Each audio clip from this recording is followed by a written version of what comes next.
Hi, I'm Max Walker-Williams, and today I'm here in London at the Blockchain Economy Conference, and I have the absolute pleasure of being with Ian Mullins.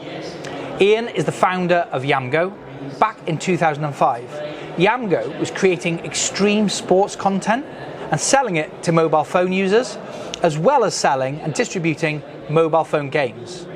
As the mobile phone evolved into the smartphone, Yamgo started working with 25 of the largest brands in the world in advertising revenue. At its peak, Yamgo was reaching 28 million monthly users. In 2018, Ian became frustrated with the way the market was structured and created AdsDax to create a fairer solution for content creators. AdsDax was the first enterprise use case on the Hedera Hashgraph platform that went live. At their peak, they were completing 1,372 transactions per second, and AdsDax almost accounts for 2 billion of the 4.5 billion transactions we have on Mainnet today. Ian lives in Swansea, where I'm originally from, and has some of the most interesting and dangerous hobbies any person could possibly have. Ian, thanks so much for joining me, and thank you so much for your time. Thank you. Thanks How are you? How are you finding the conference? It's great. It's great to be here. It's great to be sitting here with you. You're a legend in the industry. Oh, thank you so much. So give us a little bit of background then, sort of prior to 2005, what was your life? So I grew up in Oxfordshire, and one of my top sports in Oxfordshire was kayaking. We literally only got the River Thames in Oxfordshire. It's very flat. So I started off there, went to Henley College, and got really interested in business and finance. My godfather was into stock trading, so at an early age I got very interested in the financial markets. I went to Swansea University, and all throughout my university days I was trading. I did quite well at it, and then straight after university I went travelling around the world with all of the profits that I'd made from trading. And so I had a really good time travelling around the world, doing sports. Learned to skydive, took my paraglider, took my climbing gear, took my surfing gear, and basically had the high life for about 18 months after university until my money ran out, and now to come back and get back to the real world. And I worked for a stockbrokers just outside London called Ellis & Partners, and I was their in-house broker. So I would go to companies asking them what their strategy was, talking to the CEO, talking to the chairman, and writing the investment piece for the brokerage firm to pass to their clients. Is this a buy, is this a sell, or is it a hold? So all of my initial experience was in the City of London. It was quite good, but to be honest, it was my personal life was more important to me. It was a means to getting a lot of money on the weekends to go and jump out of an aeroplane, or throwing £20 out of an airplane, as my wife calls it. So we had a really good time growing up in Oxfordshire and working in the city. But it wasn't really very fulfilling for me, to be honest with you. I always had the ambition of running my own company. So as soon as I had enough money, and as soon as I had a reasonably good idea, I went back to university, went to Lancaster University, loved living up in the lakes there, and I decided to study IT and data communications. And whilst I was trading, basically my day job was to create algorithms that would try and predict the future. And obviously I wasn't very good at it, because if I was, I'd be already minted and sitting on the beach already. But the whole idea is that you can run your winners and cut your losers fast. It's all about probabilities, and it's all about looking at the technicals and the fundamentals of the price point or the asset that you're looking at. So for me, it was a really a real challenge to go from working in the city to, right, how can I run my own business? I went back to university and I studied mobile games. So we looked at how we would develop a game, how we'd launch a game, how we'd run it. And straight after university at Lancaster, I went and developed a company called the Games Arcade. And this is all under the umbrella of Yamgo Limited. And that's where we started. And my hobby then turned into, we could see an opportunity where a lot of my extreme sports friends had lots of crazy footage. We pulled it all together, and not only were we selling mobile games, but we were selling extreme sports content as well. So we started off very much as a kind of like a fun, interactive company that wanted to make money from meeting people, going out there doing extreme sports, selling games. It was all about fun. And we've kind of kept that culture all the way through for the last sort of 16 years, where we really just want to have a good time. We want to have our customers can hopefully receive a lot of money over the next sort of 5 to 10 years. Our mission is to create passive incomes for consumers from the things they already do.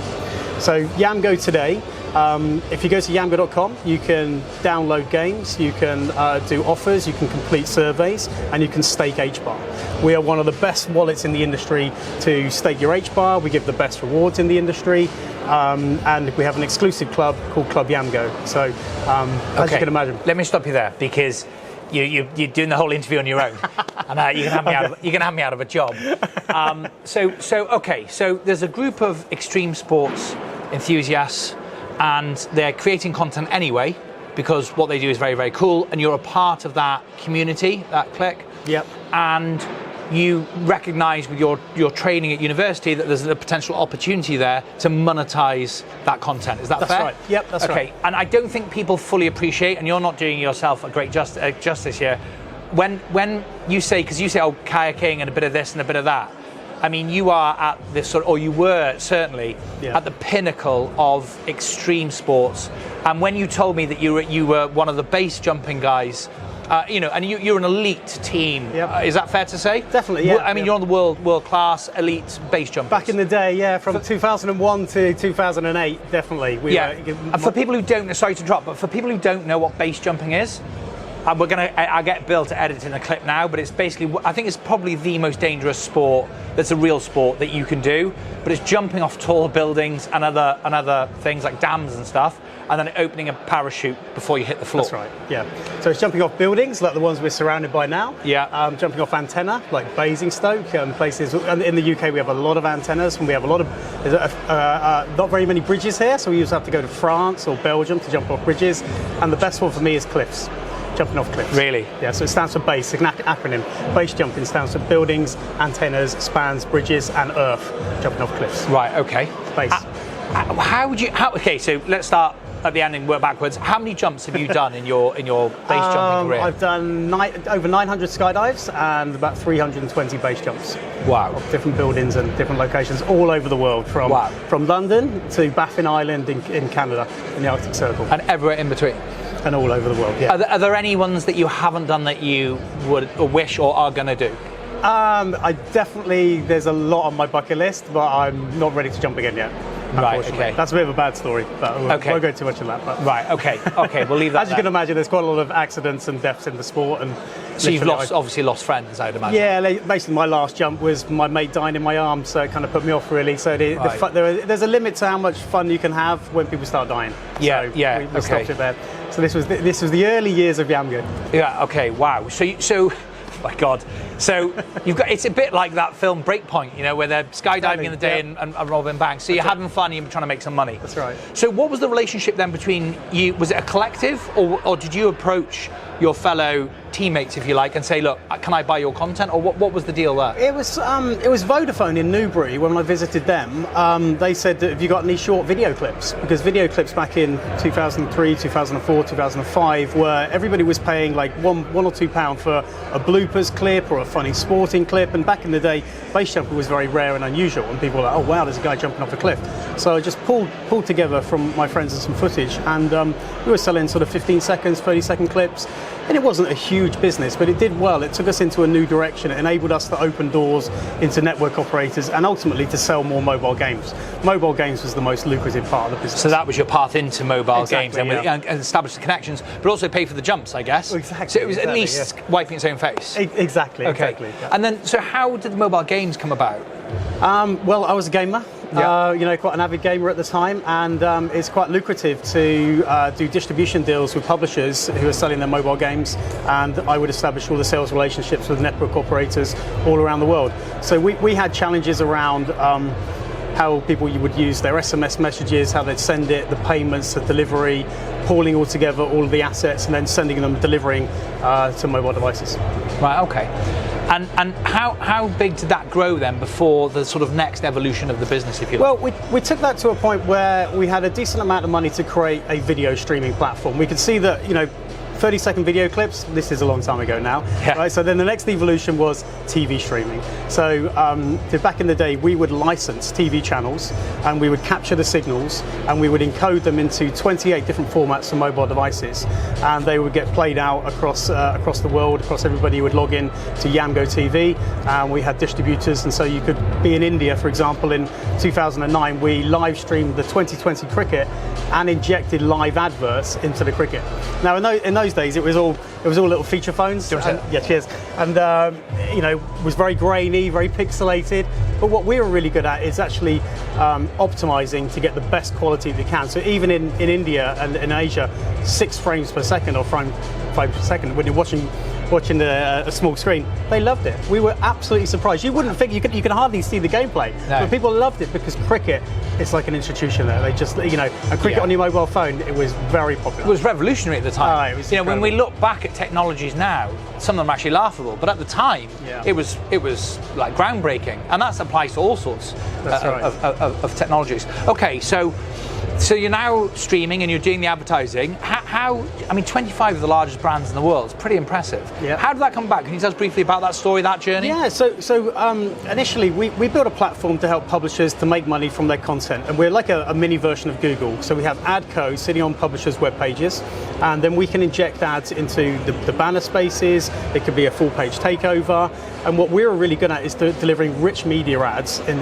video content in particular.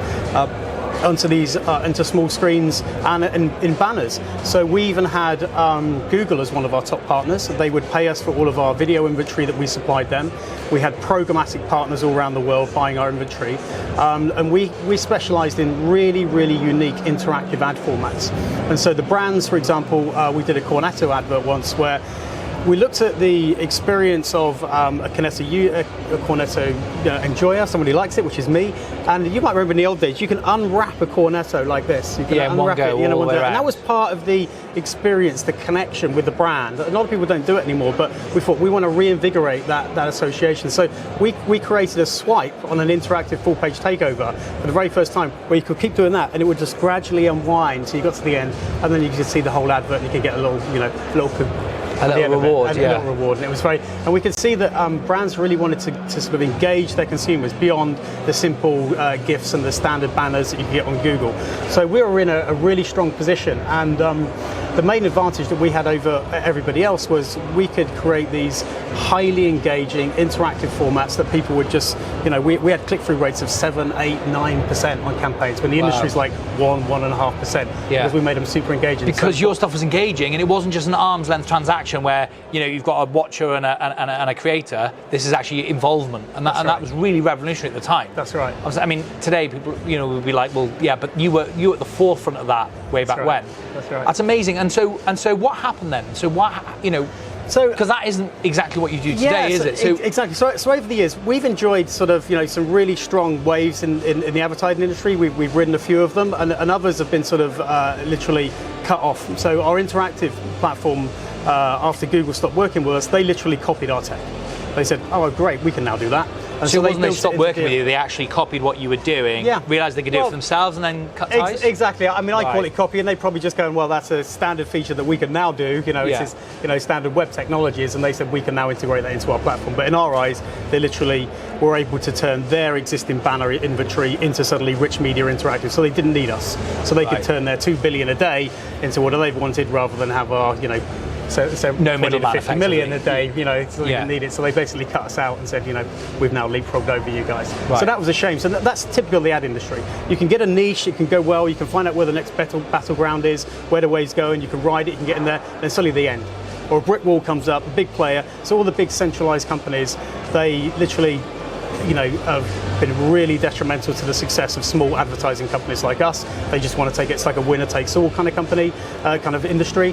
And so we experienced. But did they never offer to buy you? Because that's also that was the hope, right? That was the hope around the board table. Was right. They're either going to copy us or buy us. sadly, they copied us. Right, and they went with the former. That's the nature of the game in the tech industry. And it could have gone either way. And it's the same in the crypto world, right? Anybody can copy anybody else. Yeah, open source. To a degree. Yeah. They've got a patent, but a lot of stuff is open source. So if we see a good model over there, we're looking at copying that. So we've always been sort of the kind of guys that work on the leading edge of technology. If somebody else has found a way to do that, you may have realized of our recent ledger support, for example, we got that working before anybody else. We found a really cool way of doing it. So you get your native staking working in your wallet. So that was that's the kind of company we are. We can work our way around challenges, around tech problems, to deliver a great service to consumers, and that's what we've always done. Okay, so Google have, they would argue not, but copied you and then effectively done it for themselves. Yeah. And so you're obviously looking around. So had you already spotted the next opportunity, or were you caught off guard a bit? So we work with about 12 of the world's leading ad agencies, including people like WPP, Group M, all across the world, particularly in Southeast Asia. And we're finding it sort of increasingly challenging to get into the big budgets. And the bad news about the ad industry is it's full of dodgy people. It literally is. I thought that the financial industry, was a little bit unethical at times, but the ad industry, literally 85% of every pound that anybody spends in the ad industry goes to fraud, inefficiencies, wastage, and technology. 85%? Up to 85%. Wow. Yeah, it's absolutely crazy. So you think you're actually, they used to say, which part, 50% of your budget's working? No, it's not. Which 15% of your budget is working? Which part of your 15%?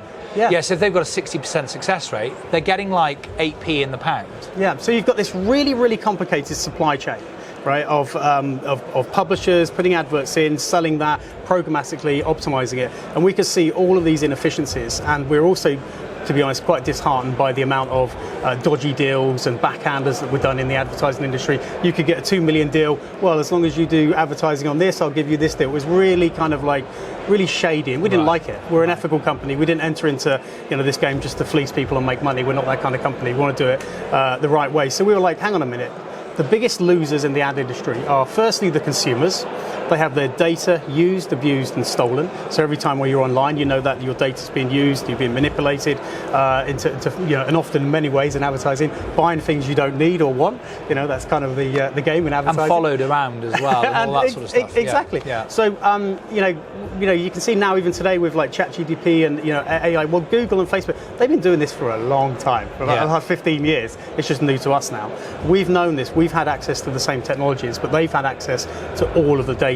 So increasingly, we were squeezed out. The ad agencies, they were squeezed. So as time went on, they became more and more keen to do dodgy deals, deals and backhanders, and I'm only giving it to my mate. We didn't do any of that. We're a proper company. We can't do anything.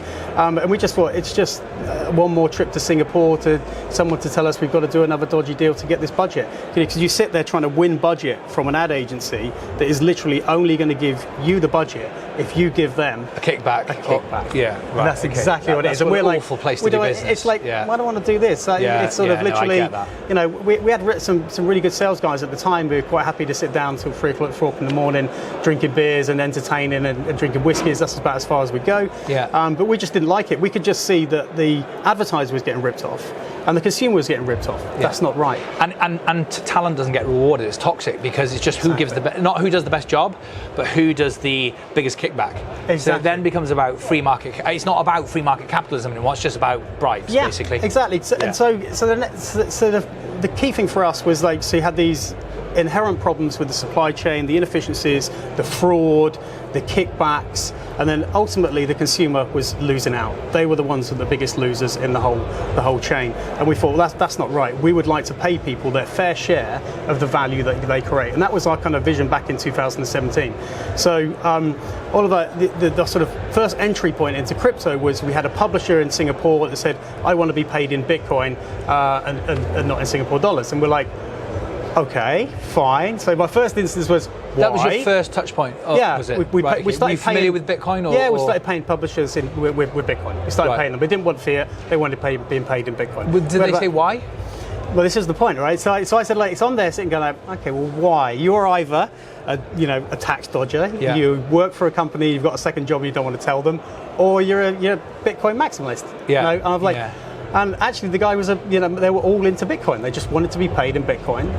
One guy had this was his second job running a website, so he didn't want his employer to know. Right, typical kind of reasons. Okay. And so there was a growing amount of our publishers that wanted to be paid in Bitcoin. So we started looking into it, and we sort of wow, and we're like, hang on a second, this is the technology which is going to solve our problems for transparency in the ad industry, which is there's so many problems, we had to look at which ones we could solve. And so we first looked at Stellar, and it was too expensive. We built a test platform on that. So hang on one sec. So you were paying in Bitcoin, and that got you into blockchain. Yep. You then realized that Bitcoin couldn't facilitate what you needed in terms of a solution, and you went looking for other platforms. Is that right? Yeah, that's right. I mean, it was too expensive to transact on a large scale. The advertising industry, we deal with, like today, there'll be 1.5 million people connect to our service. We couldn't use Bitcoin to pay them. Right. So we just thought, hang on a second, for transparency, this is good, because you can see a transaction. And the main reason for us was it used to cost us £25 to pay a publisher in Singapore, in Asia, where Bitcoin, it wasn't costing us anything. It's just a small transaction. Well, it's a tiny transaction fee, actually. So compared, it was cheaper. So we were like, I just agreed it straight away because it was cheaper for both parties. And so then we obviously had a small Bitcoin treasury as well that did well. And we're like, hang on a minute, you know what it's like when you sort of like, wow, I had a little bit, it's gone up. This is quite good. I paid last month's publishers with our winnings. With the capital appreciation. I call them winnings because I used to work in the city. Winnings. Yeah, that's interesting. With your capital appreciation, if you don't mind. Appreciation, yeah, that's there we right. go. Yes, thank you very much. True. Okay, and so, but Bitcoin isn't what is the right concept, but isn't the right delivery. And then so you mentioned Stellar. That's right. So we started looking at, we looked at EOS, which was developing at the time, with all coming down the road. Stellar was live. It was the transactional payment rail that was promising to be, cheap international payments and remittances, but it was actually really expensive. We needed firstly to solve the problem of how you track an advertising event from end to end, and so it was just going to be too expensive. And then I met Mance in London. And so before we get to Mance, explain that to people who don't understand. What do you mean when you say the advertising? So end to end, what does that, for people who don't have a clue? So when you connect to a web page, there are various ad calls going off to other people. If you look in the back end, you can see all the different calls that are being made. And every single web page will have anywhere between 200 to maybe 500 different calls to different providers to say, right, okay, there's this guy at this point on this device, in this country, in this location, and looking at the website right now. Looking at this website, and you have all of these different data points that you can grab from just someone arriving at a web page. And then so when they interact with an ad, when they click it, when they scroll, or when they start a video, you can have different data points. So every quartile of a video, for example, you can send a tracking ping out. You can send a ping. And what this does is it creates a timestamp that is very difficult for the fraudsters to emulate. They can't do that. Right, okay. It's very difficult, and we can actually put tests in the chain to see, we've seen a bot over here, because it literally is cat and mouse with the fraudsters. You literally have to adapt, sometimes. So what are the fraudsters doing? They're saying to people, give us £1 million, and for that we'll give you 100 million clicks of your banner on our website. It's usually and then don't give people the clicks. They get bots. It's bots that do the clicking. People to do the clicking, and they go, right, your money's run out now, so can I have some more? That's right. Is that it? Yeah, that's one of the frauds. There's lots. That's the half the challenge in the ad industry. It's not one just simple. It's just the bots. No, you can even, believe it or not, there's even humans doing it, sitting in sweatshops in various parts of the world, and they'll like click farms. I've heard of these. And it's just people, real humans, literally, or moving a mouse around and pretending. I've been to one, and there was 40 people in there, and it was just shocking. When I went in there and saw it, it was just like when you go and visit somewhere and you're really unhappy when you come out of it, and I'm not getting involved in that. I just wanted to see it going on. It's repulsive, but and it was like a bit of we wanted to investigate how these guys were doing it, because we couldn't. To be honest, back in the day, we weren't quite sure how they were doing it. So through a friend and some contacts in India, I was able to go in there and meet somebody who was promising all kinds of things. So we did some so you went in as a customer, it was quite dodgy. As a potential customer. And the way they weren't faking it is that they weren't. They were actually using real human beings. In the most awful conditions. And they must be, because each click's worth so little that they have to do a lot of work to. And they were telling me this, and we're like, oh no, I want to see it. I'm in India next month. I'd like to see how you do it. Because we went in there pretending to be somebody who wants app installs. You know, Right. so, oh yeah, we're an app install farm, and they literally had hundreds and hundreds of devices where they were installing apps. Someone was literally sitting there, clicking there, writing down on the sheet and doing that. And so there are certain price points for downloading apps in the ad industry where even humans were being used as the fraudsters. Wow. So people are paying for, so legitimate companies have created an app, Yep. and I say to you, if you advertise with me, I'll guarantee you 1,000 downloads in the first day of this app. Yep. And then I get some people in India to download on 1,000 mobile phones. And there's That's no right. right. And so the ad industry then evolves. It, you know, Wow. it kind of realizes this, and then there's app tracking companies, and there's verification companies, and there's people that check the data, and all it does is add the cost up for the advertiser. Of course, more and more layers, more and more middlemen. All those people. Yeah. So we're like, there must be a better way.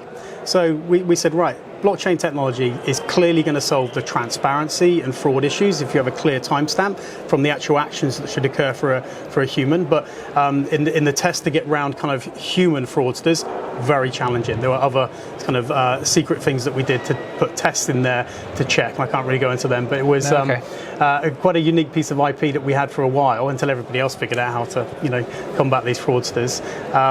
So we just thought to ourselves, this is not right, and we really wanted to create a platform that would enable consumers to get paid effectively for life for doing things. So that every time your data is used, every time you click an advert, you should get paid. You're the one creating the value, so that the consumer should get paid. At the moment, you know, the way it was all run was it was the middlemen getting paid, the advertiser was losing out. But, you know, the reality of the mobile world was even that small amount that was working was still worth it for some of these brands. Yeah. So we were able to develop a solution that had significantly less ad fraud than anybody else because we were very interactive. And so we were able to work with brands from Coca-Cola to L'Oreal to Heineken, all of the big top brands. They used us, the ad agencies used us to create the creative, and we used to deliver their advert to mobile devices worldwide. And we still do that to this day. It's been rebranded from AdsProof to AdsDax. That's our trading division for our ad division. And AdsDax has had a fantastic run of success in the last couple of years since we built on Hedera. And you're still completing, you know, it's not I mean, most people would be bragging about the numbers that you're achieving today. It's about 10 transactions per second. Yeah, we currently do, yeah. Which is a lot. Yeah, it's a hell of a lot. 10. You know, that's a massive achievement for most people aiming up. But because of where you've been, to you, it looks like small potatoes, I guess. That's right. We were significantly bigger, and unfortunately, because of the Ukraine war, our numbers have gone down, unfortunately. So why the Ukraine war? It's affected our big advertisers and their ability Really? to spend with us. We've had a big drop off from quite a few accounts. It's picking up a little bit now. We're still doing 10 TPS, but I'd have hoped if we hadn't had that problem and there hadn't been a crypto winter, we should have been up to sort of like 200-300 TPS by now. Right. We've had, you know, in our original forecast 2 years ago, we would have been 200 to 300 TPS a day by now. And do you think they'll come back? Yeah, definitely. It will. Oh, yeah, definitely. That's coming back. Yeah, it's coming back gradually. It's going to look slightly different to what it did then, because we're now building our own metaverse called the Yamiverse. Yeah. I'd love to tell you more about that, and that's going to bring a lot of big brands. We've got 5 top brands at the moment on the hook. These will be game changing for the Hedera network. They'll be live. They'll be fee paying. There'll be significant brands that will join our network, and we're hoping to. Rival the Sandbox and Decentraland over the next few years. I can't wait to talk to you about that in 1 second. How did you get any kickback or any pushback, should I say, from the fraudsters and things? Because they must have known. Oh yeah. Because you're in the industry, you're well known. You're a well-known business. You're a well-known person.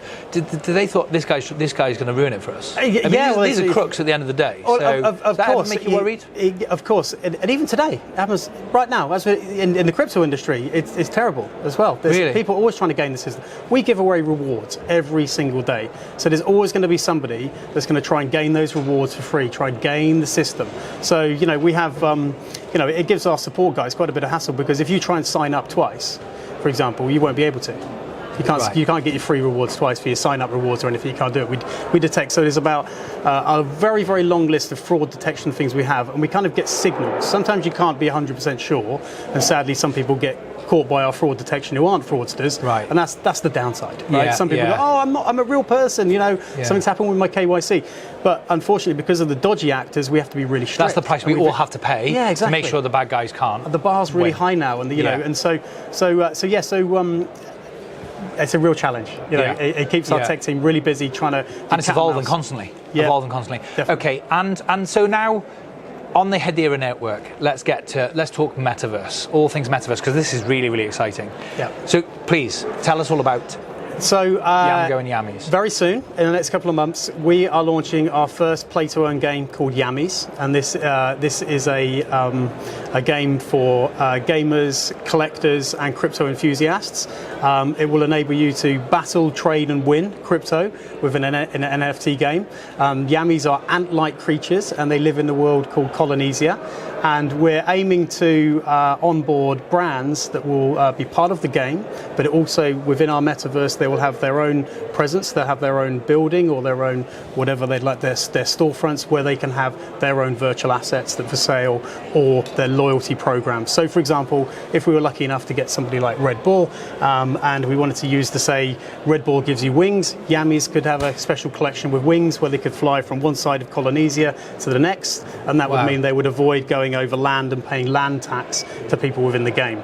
So we were inspired by Axie Infinity, but we've got our own very unique token economics where there's a significant amount of merging as the gameplay goes on, and you basically means that you control the rarity and scarcity of your NFTs. It's a very exciting new model for the industry, not just for Hedera.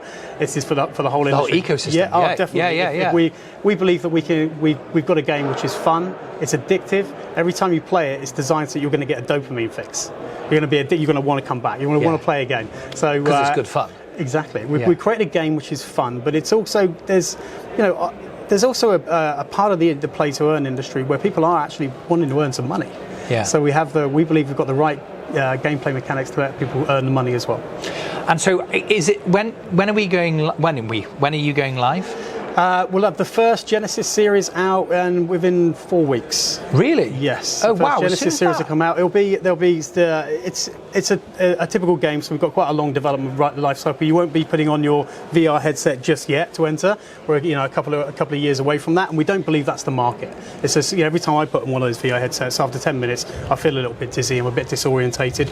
So we've created it on mobile devices and on desktop. We believe that's very similar to the Sandbox and Decentraland, where they've managed to pull in large audiences. Axie Infinity is the one that we've learned the most from. They did some really good things and they did some really shocking things. I think everybody has learned from that. Yeah. But we believe we've got a fantastic gameplay and it's going to be big. So by the end of this year, we hope to have a large number of active players, playing Yammies, and we'd love to have you on the team. I cannot wait to try it. And Baby Max, I'm sure who will watch this, I'm sure he'd be very excited to have a go and get involved. How do people get involved if they're interested? Please go to yamgo.com, sign up for an account. We have an exclusive club for Hbar holders called Club Yamgo. We support all of the Hedera native staking. We support Ledger, and we have recently launched multi-sig. So we're the first in the industry to have to support all of the use cases for developers who want treasury accounts and have more than one person, boards of directors who just don't want one person to sign. I'm sure you're familiar with multi-sig and kind of how it works. Yes. Clues in the name, more people can sign. Yes. But we have various different thresholds and nested options, all of the options for minting your own NFTs when you have your own treasury accounts and things like that. We've emulated that, and you can just have it on your Hedera account. So you will have safer and more secure access to transactions. And if you're a hodler and you want to just leave it there and you want to put it on your ledger and still receive Yamgo rewards, you'll get your Yamgo rewards every single day. So you get your Hedera staking rewards and you get rewards from us, and that is our NFT. Wow. And our own utility token. So why would you not? That we launched recently. So why would you not? If Exactly. you can get the native staking and anything additional for doing like passively, why would you not? I guess is the question. Okay, I'll put links in the description below if you guys want to check that out. I think you'd be very wise to do so. You mentioned five brands, kind of. Can you name anyone or no? Not at the moment. I don't want to because we're just there are various stages. Half the problem with the ones in Asia is that the regulatory environment is not very clear, right? Particularly in India, and that's really held us back. We've got a number of really strong relationships with people, but the lawyers have been the ones that have been holding it off. So we're probably going to go with a few smaller, easier wins, and they'll have land in our metaverse. They'll have their physical, they'll have a virtual presence, and they'll hopefully be able to give away all of their different virtual assets and loyalty tokens to their audience. So we'll be bringing on new audiences into Hedera. That's our mission. We want to bring on new people in. We want to open up as many accounts as we can and build the sort of most active, thriving Hbar ecosystem that we can. Fantastic. Honestly, it's so exciting because, as you say, this is a big deal for the ecosystem, like the whole industry, let alone Hedera Hashgraph. I mean, dream case scenario, you alluded to the end of this year, lots of users. What's the hope? What's in terms of numbers of users or transactions? Well, to be honest, in the NFT world in Hedera, you have to be a bit realistic about the numbers. Sure. It's not huge. It's thriving. It's rapidly growing. The ecosystem is, compared to a year ago, I mean, it's fantastic now. Yeah, I mean, the number of developer calls we're having, the number of people that we're speaking to in the community that are interested in using our wallet to protect their Hbar and claim their staking, it's huge. I mean, this week I've got 10 meetings. Really? Lined up with developers and people in the ecosystem. 2 years ago, that would be very difficult to get meetings, 10 meetings of people in the ecosystem in a week. Yeah. So, we're finding it's challenging in some ways, but it's we're in it for the long term. We are Hedera focused. We're building everything we've got, using Hedera. And do you think it's better to build on Hedera and make such an undeniably good product that people come to you? Or do you think it's better to go cross-chain? Well, from a lot of conversations I've had with developers, they're all talking about cross-chain. It's very much in vogue at the minute. Yeah, exactly. And if you're talking to investors, you kind of have to include it in your pitch. Yeah. But we believe that the ecosystem of Hedera now, over the next couple of years, is going to scale rapidly. We're quite keen. But yeah, our game, for example. We have in chapter 3 of our game, when I release the white paper in a couple of weeks, you'll see that there's going to be a battle of the chains. So we want Yammies to battle across different chains. Oh, that's cool. So so people, if they're in the Solana community and they've got NFTs, they'll have their version, and they will be basically battling Hedera NFTs. Yeah. When it works, when it's live. Yeah. Exactly. Yeah. They might not turn up to the fight. Well, yeah. Well, exactly. If they're still around, yeah. Yeah. So, they're in trouble, aren't they? Let's see. Just a little bit. And how many? Do you see yourself being? Is there a point where you're all chain, or do you think?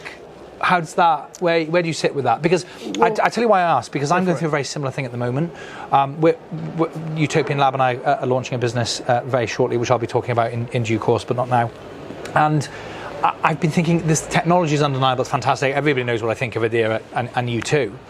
But what's the best way to get as maximum exposure, both to your business and Hedera? Because if you build your business on Hedera, what's good for your business is also good for Hedera. But is it because I know Liam, when I talk to him, he's dead against walled gardens and all that sort of thing. But what's the best way to? Does it dilute Hedera going all chain, or what are your thoughts? Even if we did go cross-chain in the future, it would only be a small part of our business. All of the business services we run, all of the tracking. So we've built a platform that can track and pay for any digital interaction across. So clicking on an advert, clicking on a link, you can get paid for all of your digital actions. We don't need to go cross-chain for that. No. We need Hedera. Yeah. We don't need anything else. Yeah. But there aren't many if you others wanted that could do it. If you wanted to battle gamers on Solana or Polygon, you've got to go cross-chain, but that will only be a little side bit of the game. Right. Our main business is B2B, working with brands, delivering them value to reach their consumers. We ultimately in a believe, transparent way, nonetheless. Exactly, yeah. We ultimately believe that once a brand is connected to a consumer's wallet, they've made a transaction in, they own a direct relationship with that consumer. It's like selling a product and having a bank account-like extension to every product category you have. This is a new primitive, and some people overlook the most standard basic things in crypto, like it's a payment rail, super low cost. You can send things of value down it.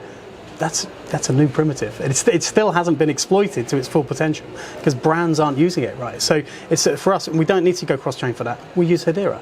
So our core services and our core proposition will always be 95, 96% plus Hedera.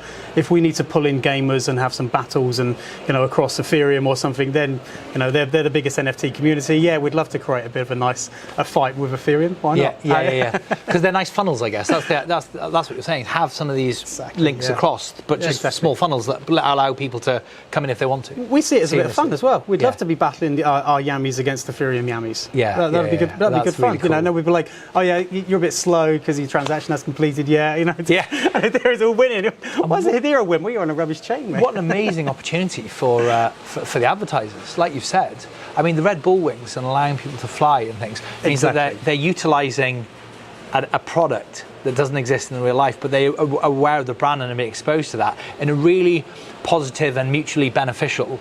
One for Red Bull being exposed, and for me getting the wings so I don't have to pay the tax to cross the land, and presumably a time saving too. Yeah, what an amazing opportunity. Exactly. There's the unfortunate thing at the moment is brands are experimenting. They're not putting big budgets behind it. On Decentraland and the Sandbox, they've had about 400 brands that have experimented. They spent anywhere from 50 grand to 5 million, decent budgets, for some of the big brands. But they've just been experimenting. The audience isn't there yet. No. And we're in advertising, if I say like, oh, we've got an audience of 1 million, no one's looking. No one's looking at it. That's nothing. No, in advertising, you want like 10 million, 20 million, because to find it. But in the NFT world, if you've got an audience of 5,000, that's a big number now. Yeah. It's at this point in the industry. And it's, as you can see from some of the games like in Decentraland, you don't need thousands and thousands of players for it to be successful for the brands and the consumers. They're experimenting. So we still feel there's a nice gradual path for us to go through to start where we are now and keep ramping up, adding more features and functions in with our game. And just to cover this, our GameFi strategy is just one of the ways where we're hoping for consumers to make money. So as I said in the beginning, our vision is to pay consumers for life.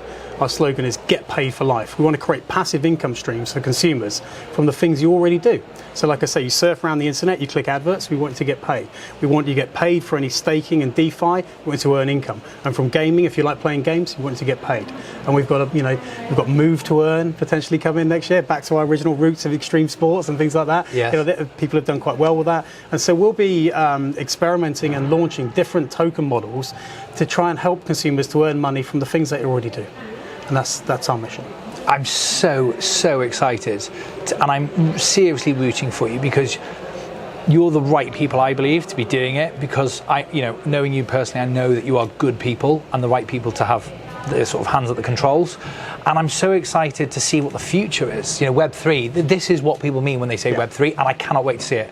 Ian, I could talk to you for another hour, but they've literally shut the whole thing behind us. You can hear the music's gone off, the thumping stopped, the talking stopped, so we are literally going to have to go. Let's go for a pint in the pub, and I tell you what, let's do a deal. I know you love mountain biking, and I also know you live in Swansea, where I'm from originally, as I said in the intro.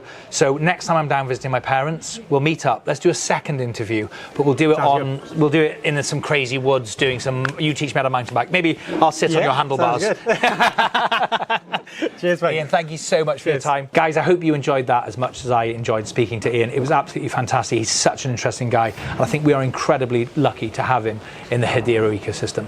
As always, hi guys. So we're doing something we've never done before in an interview, and that is that we did the interview that you've just watched over at the Blockchain Economy Conference, and Ian and I were walking over after we'd finished, and I said, do you fancy a pint? And he said, yeah, sure, because that's what we English do.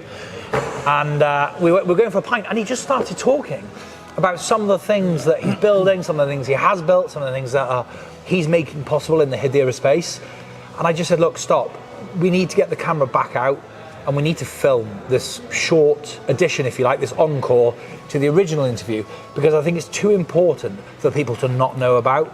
And so I just wanted to do that. And a big thank you to Matt, because Matt's the manager of the place we're in at the moment, the Canteen Food Hall in the Design District here in London. And Matt's a top guy, and he said you can film away. He's turned the music down for us and just allowing us to have a chat in a quiet corner here. So thank you very much to you, Matt, for facilitating this important conversation. Right, go on then. So I've never had an interview. Well, to be fair, they were closing, and there was about, what you couldn't see is that there was about 5 security guards stood behind Bill with their arms crossed, starting to tap their feet, getting upset because we'd run about an hour over. They wanted a beer like us. Yeah, I think they're over the other side of the food hall here. So explain the multi-sig thing again.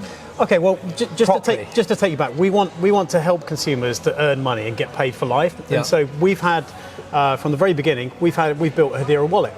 And so as we've added more and more features to earn money, staking and wallet security has become increasingly important. So we are completely self-custody. So the good and the bad news about self-custody is you have your keys, your crypto. We don't have keys, we don't have software that accesses your keys, you have it. The bad news about that is you have to look after them. Yeah. So we're speaking to a lot of developers, a lot of people that have treasury accounts, a lot of people that want to look after it, who are very paranoid about their own security. We saw your Wallet video a couple of weeks ago, I should say, and that was really good. And just to let you know, you can also do that with Yamgo. But additionally, you can also set up multi-sig on the same account as well. So if you wanted to create a Yamgo account on your mobile device and then delete that account after from Yamgo and then just have your mnemonic or your private key on the side, you can do that.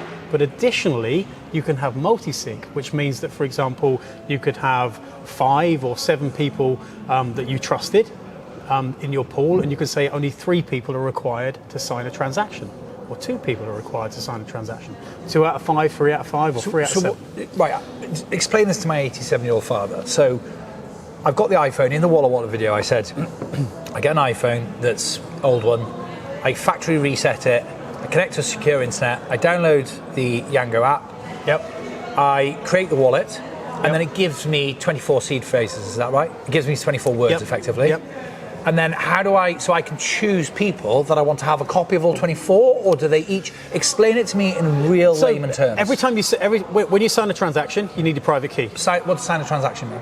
You send money to somebody. Okay, so every time you send Hbar to somebody else, or whatever it might be, you have to sign it with your private key. Yeah. Now, if you use a hot wallet, that is often stored on your device, on your desktop, and it's accessed by software, and they do it, and you have to trust that software. You have to trust the developer. They've got your keys. They've got access to your keys, the important thing. They could potentially have control of it, and it opens up a whole number of new security vectors. Our solution, we never store your crypto keys, we never have access to your keys, there's no software that accesses them, you have them. But that, conversely, adds a layer of complexity to the user. Most people love it, because it means that I can never ever be worried about the control of my keys. Nobody can use a piece of software that suddenly says, right, I'm going to sign this, and we connect to the wallet, and then there it goes. So we never have that problem. We're self-custody. So if you get hacked, it doesn't affect me because you don't have my keys to give them. No, we don't have. Okay, not at all. So there's some people. So for example, I'll just run through a few of the interesting, exciting security stuff that we've got. Some people say, browsers. If you're going to use a browser to sign something, then somebody could be scanning you, or you could do browsers. They're insecure. Some browsers are insecure. If you've got a virus or malware or a dodgy app that's installed on there that could be scanning, yes, you're in trouble for your crypto, your internet banking, everything that you do, you're in trouble. So when you open an email, for example, there could be something in it that lets people see your screen, for example. Exactly. All of those problems exist when you use browser signing, when you use something like that. So like the first thing that we have offline signing. Right. So you don't even need to be online to sign your transaction. You only have to be online for the moment when you sign the transaction into the network. So the code on the page, there's no third-party scripts, there's no third-party calls. So developers love that. They go like, I can be 100% sure that when I sign this transaction, there's no middleman, because all the web page is offline. Right. So you lock down the security. So when you do the security bit, you're offline, but then you just go online to confirm it, sort of thing. Is that right? The problem with the security bit is that people do code injections with JavaScript, and so if your code cannot be injected because it's offline, then you don't have that problem. Right. So a lot of developers they can't hack you basically because you're not on the internet. Exactly. Right. So what we're trying to cover is that hot wallets that are very common in the Hedera ecosystem at the moment. They are hot, and they open up a new your keys are stored on your device, or they're easily accessible by the software to sign a transaction. They are perfect for low-value transactions. There is a universal connector coming out that you're aware of in the Hedera ecosystem very soon. And so people who run in marketplaces can use a universal connector, but it uses the same principles as a hot wallet and the security around that. But it's going to be pretty good for the community.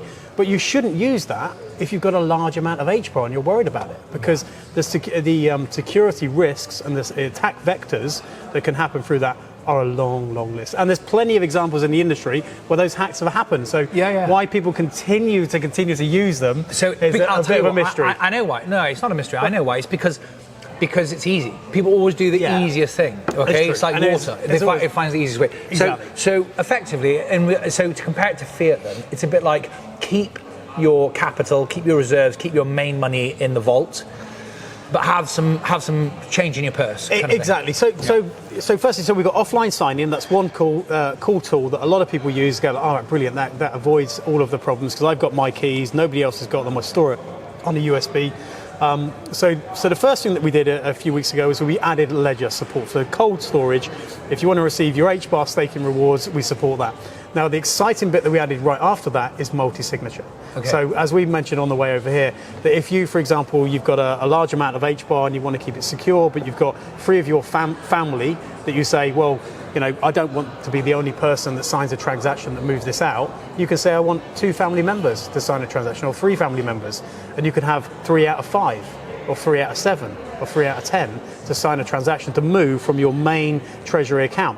So the use cases is a large number. So if you have a company, and it's usually, I was speaking to one company in the Hedera ecosystem, where it's only their CTO that has access to all of their crypto. There are millions and millions of crypto, only their CTO. The CFO said, oh yeah, I haven't got access. I said, well, what if he gets run over by the bus tomorrow? Yeah. She's like, I have no idea. Yeah. I was like, right, okay, that's not good, is it? That's not good. That's not a good look. You need to be in control of your assets and your value. So as a board of directors, if there's 5 of you on the board, maybe you should have 3 people that sign a transaction to come out of your treasury into your other accounts. And she's, yes, we want that. So the use cases really for multi-signature are really around security of your keys. If we have to protect against humans being humans and losing their keys. So if you might lose them. So if you have more than one person that can sign the transaction, you can designate those people, and it's a lot more safe. It's a lot more secure. Could you give a couple of the words to some and some to others? You could do that. I mean, that's what Vitalik does, isn't it? In Ethereum, he said, he had his key stored on 3 different continents. He would say, right? That's what the joke was a few years ago that he did various bits. But this is different. What the Winklevoss twins did? Go on. So the Winklevoss twins, because they bought so much Bitcoin and it was so early, they wrote down the 23 words. They separated them on individual pieces of paper, and one of the twins knew half, and one of the other twins knew half. They store them in 23 different bank brand vaults in 23 different states. So you needed both of them to know even the location of where they are. And then if you've got both of them, you have to travel across 23 states, 23 different banks, 23 different vaults. That's prone to a lot of errors. Yeah, I mean, that's just crazy. Yeah, it's nuts. But that's what they did in the beginning, yeah. So this is what multi-sig gets around, because you can have a very high level of security and you're not dependent upon one individual. And you can also have it nested. So you can have, for example, if you've got a hierarchy in your company where you can say, right, you need to sign, then you need to sign. Right. And so you can have 2 people sign. And it's very simple. They can just, they receive a message, they sign a transaction, and it completes when they've met the threshold. And this is live now? Live now. You can do it right now. Wow. Right now, on Yamgo.com. Go there. Go Yamgo.com. And is it on the App Store for iOS? We're not on the App Store. The App Store, don't talk to me about that. I think we had about... That's my job. We're about... we tried. They are literally a bunch of assholes, excuse my French. That's right. They only like certain things, and they want to charge you, and they want a slice of the marketplace, and they have their own rules of working, and really? Ultimately, is that true? Yeah. We submitted 9 times. Yeah. Our app where people can earn crypto for doing things like downloading games, answering surveys, doing things like that. We submitted 9 times, and then we could see the roadmap. We had a deep, in-depth chat with one of their developers, and he said, "Well, actually, we're trying to cut all these guys out." Wow. So they don't really want crypto on their network, or they want to slice a 30% fee of everything that goes through it, and it's just not possible. And the problem is that, every time you have a new feature or a new function, you have to test the security on every single release that you do. And most app developers, they're just running at 100 miles an hour. Oh, we're going to release this, and we're going to do this. It opens up more attack security risks. Because every time are manageable. Yeah, to be honest, there could be a bug every time you update. There's more opportunities to exploit through apps. We have basically one set of tech. It's a web app, so it's just as good as an app. Yeah. but you can do more in terms of the security and the protection of the users if you're outside. For user experience, just the same way as a hot wallet, let's be honest, it's a slick user experience. Click, click, click, done. Click, Which is click, why done. people keep That's why doing they it. use it. That's the answer. You've answered your own question. Exactly, but that's only for the low value transactions. There are some people who honestly are a little bit silly and they keep a lot of money in these hot wallets. Yeah. They shouldn't. Yeah. It's not safe. I was one of it's them. It's not secure. And you even told me about you've lost some crypto. $138,000 at the time. And any idea where that happened? Yeah. Well, I'm going to be doing a whole YouTube. In fact, you know what? This is an exclusive for this video. CoinDesk have reached out to me. Yeah, and they want to get involved in the story. It's going to be very interesting how that ends because I happen to have found out who the hackers are. So even at the conference today, right, you could go onto one of these little booths and you could get your phone charged up, right, into a little thing. I used to go to these conferences, Mobile World Congress every year. There was stands, everything. You can get your juice jack in and copying your mobile phone just by putting it into. That's one way you could have been attacked. Who knows? Right. A lot of these people are like, how did they get it off my phone? How did it happen? Yeah. Well, just charging your phone up. You can get a tiny little cable that costs £5 that will make sure that nobody can grab your data when you just charge it up in a free box or something like that. And you go to, it's quite common. You go to these conferences and you just have no idea. You always everyone connects to Wi-Fi. Your phone? Everyone connects to all sorts of different Wi-Fi's. Different things, exactly. So we've created a solution really for the paranoid. Those people that are super paranoid. If you want to use it, if you want to be super techie, you can have nested after nested. And different rules to make sure that no money can leave my account and you can still have it super easy to do. You just need 3, 4, 5 or 6 people to sign, or just 2. And people don't need coding for this today. The user interface is easy peasy. It's pretty easy. If you want to get really technical, you need to call our support team and we'll talk you through it. Okay. But it is an important feature. For most of the people who watch this, they are my 87-year-old father. He's one of my viewers. He may struggle, I'll be honest. Right, okay. But, because you need to understand the concepts, of multi-signature and having 3 people with a key to sign it. So you need to basically understand. That's a problem, though, isn't it? How do we get what you've achieved into? Well, multi-signature isn't for the everyday person. It's only for people who want to protect a large amount of HBAR. If you've got 1,000 HBAR, you don't need it. Hang on a sec. No, I disagree there because, and I'll tell you why. Because 99% of the people, I would argue, 50% of the people who are in crypto right now, maybe more, 70% of the people in crypto right now, and 99.999% of the planet who aren't in crypto yet are my 87-year-old father, who want to store huge amounts of cryptocurrency because there's a lot of wealthy people in the world who aren't in crypto. How do they do it? With a click of a button. With your level of security. I'll be honest with you, it's a few parameters and a couple of clicks. It's not too bad. It's literally 3 parameters. So how many people do you want to sign your transaction? Yeah. And how many people are in your pool to sign it? Yeah. You set the parameters, and this is pretty much as simple as that. I think I'm going to do another video where I screen record me setting up a wallet and see what it looks like. Okay. And that's what we do next. Okay, that'll be good. That'll be really interesting. Okay. Yeah, so we've got more and more exciting new features coming out around how to generate more income, how to generate more rewards from what we're doing, and our game will be coming out, and that will most likely be easier to use in terms of the hot wallet technology that's coming out with the universal connector, as it's called. Yes. Blade have developed that, I understand. They've done a fantastic job. We like Sammy from Blade. And that will be coming out to the industry. That will help. So for marketplaces, that will mean that it'll be easier for people to transact. If you want to use our wallet, somebody else's wallet in the industry, you can do that. It'll be super, super quick. But we always recommend for the hodlers out there with a large amount of HBAR to protect, keep it in the vault. Put it in the vault. Keep it secure. Your keys, your crypto, all the same stuff.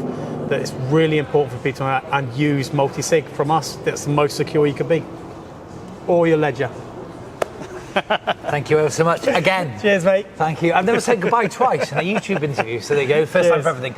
I've got to be honest, it's absolutely freezing in here. Yeah, it's shaking, mate. And Bill is just behind the camera, very keen to go home, and equally as cold as me, even though he's got a top on, and I'm in my shirt because I'm an idiot. That's it. Cheers. I'll see you soon.